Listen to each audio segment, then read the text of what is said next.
Hello, I'm Diana Kanecki of Kanecki Art, founder and president.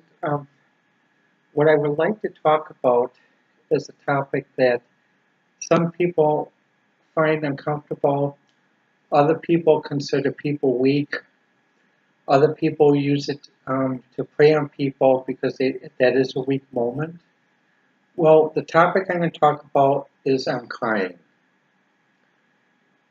In some cultures, it is thought that only women cry and men are not supposed to cry in public. However, worldwide, even before the Supreme Court decision, even before the gay rights movement, even before LGBT, um, many cultures, men and women do cry publicly.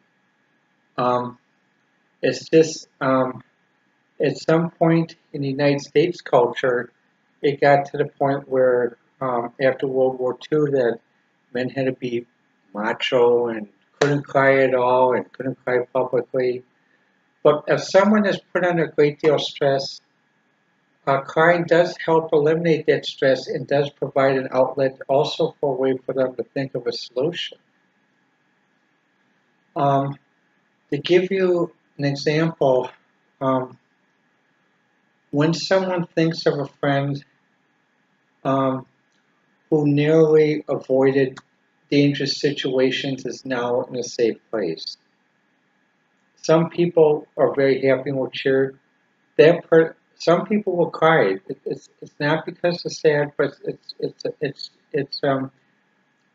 tears of joy. But it is because they're crying because they were thinking about just how close did that person come to getting into dangerous situations or getting taken advantage of, and that they're glad to extend a wing and help. Um, I cried publicly. My dad cried publicly. It didn't mean that we're both weak people.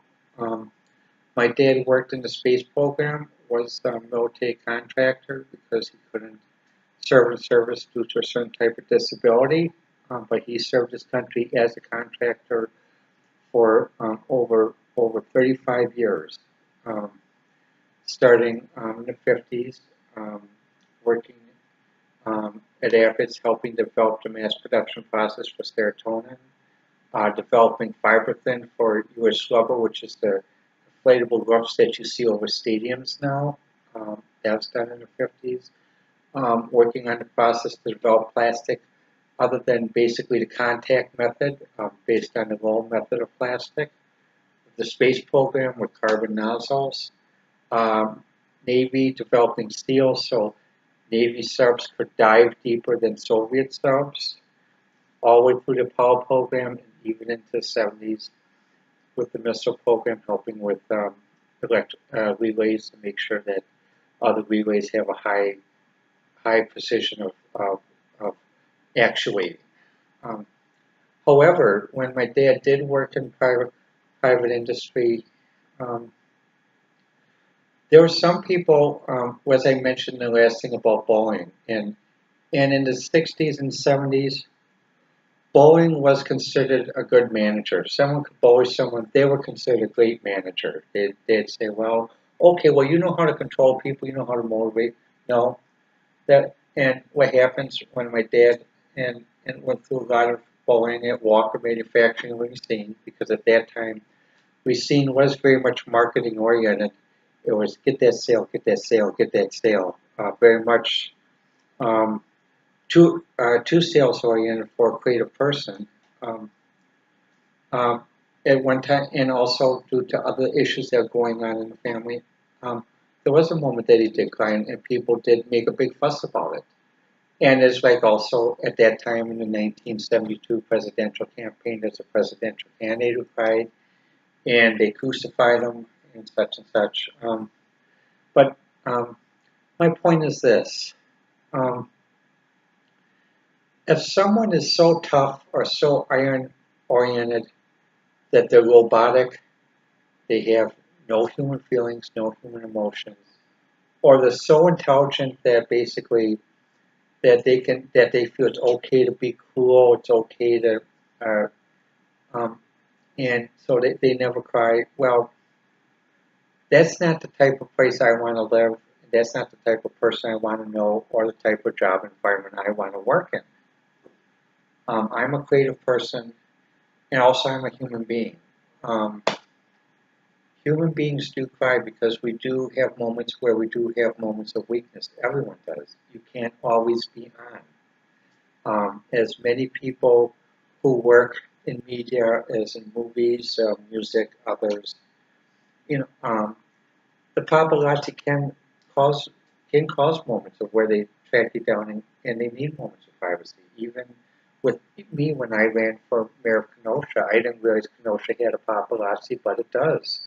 Because when a newspaper article was printed, I had people pointing and said, "Oh, she doesn't look the same as she does in a newspaper article." Well, of course not. I'm shopping. I mean, for that interview, I came dressed corporate and I came dressed in an official function.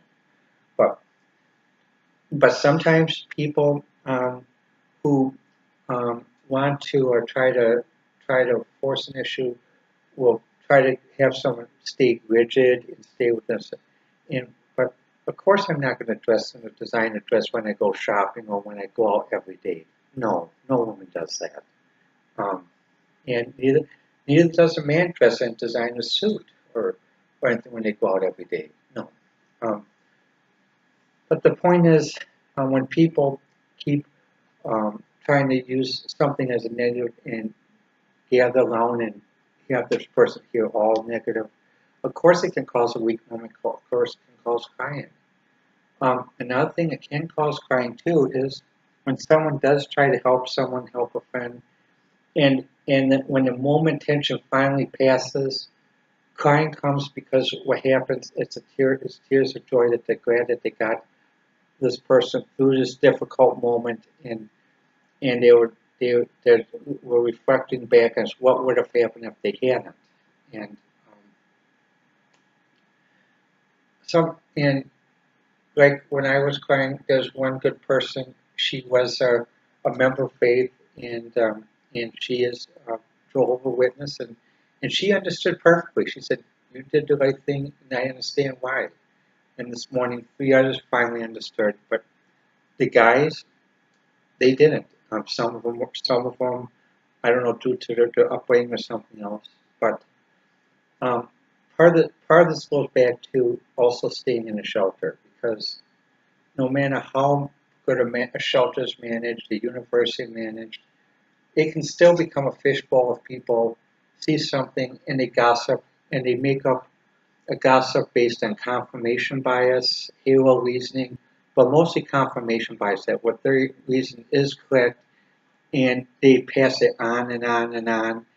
And the person, they leave it up to the person to go tell everyone to correct it. Um, that makes the situation worse for the person who's crying. The thing is, when someone is crying, if you want to help, go help. But if you don't understand, if you don't want to help, don't make up rumors. Don't make up speculation. It's like in Star Trek with Mr. Spock. If you don't have the facts, you say you don't have the facts, and you don't speculate, especially in a situation like that. If you do, then that's the same as bullying, because basically the bully will make up a story about someone and that they know is false, but they'll tell themselves, oh, it's true because I can justify it by this, this, and this. They do pre-justification to sort of confirm their bias, and that's. But when someone does cry, it's important that we can cry because that means we are human, and that means that also we haven't become so hard by living in certain sections of a city that um, we um, can't experience softness and we can't experience a hug or something else. When someone is raised that they have to always be tough, they always can't be hard, they always have to be on guard, God, that's the wrong city to live in.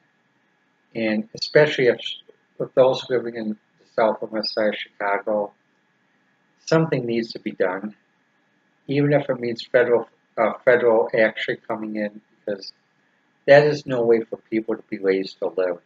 Um, I know basically that's my personal opinion, but I don't. And that's also why when I go to look for places to work, if I see a place that's too aggressive, like Walker was with my dad in the 70s, or like um, even like a shelter where it's like a fishbowl, um, where the man just won't say anything because they feel so they want people to be tough.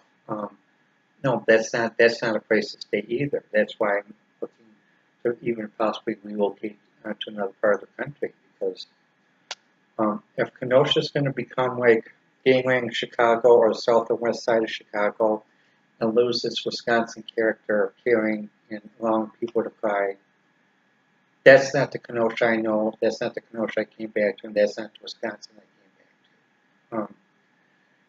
A line has to be drawn. Um, if people want to practice and bring gangland behavior, this is not this. Wisconsin was never a gangland state, and also Wisconsin had a vibrant middle class that said no to that. Um, we weren't we weren't weak. We aren't weaklings. Um, it doesn't mean we won't fight. There are many people who served in the armed services. There are many people who did their part during Desert Shield, Desert Storm, um, and during other conflicts. My grandfather's name is inscribed on Simmons Library for his service during World War One. So um, when you see someone crying, it's not they're not weak. They're not yellow. Um, they're human. And even on the close, there's a movie that was produced in the 30s, starring James Cagney called The Iron Man.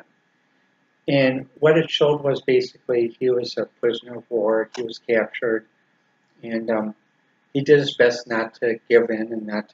But one point, when he was all that, he did cry because basically he just had it just overwhelmed him, and he had to get it out of the system. And at that time in the 30s, it was acceptable, and he was considered very much a manly man, very much a tough guy. And so I don't know what changed after World War II, or even like in the Midwest, but to those from the south or west side of Chicago, I I try to understand maybe you were raised to be that tough, and you had to be that tough to survive down there. But in Wisconsin, we were raised to be tough too, but we were also raised to realize that crying is part of the process of being human. And maybe if you allow yourselves time to cry, you can get your humanity back, and also you can get the humanity of your city back. Well, let me know what you think. Um, I'm on Twitter at Diana18, and I look forward to um, seeing what you have to say.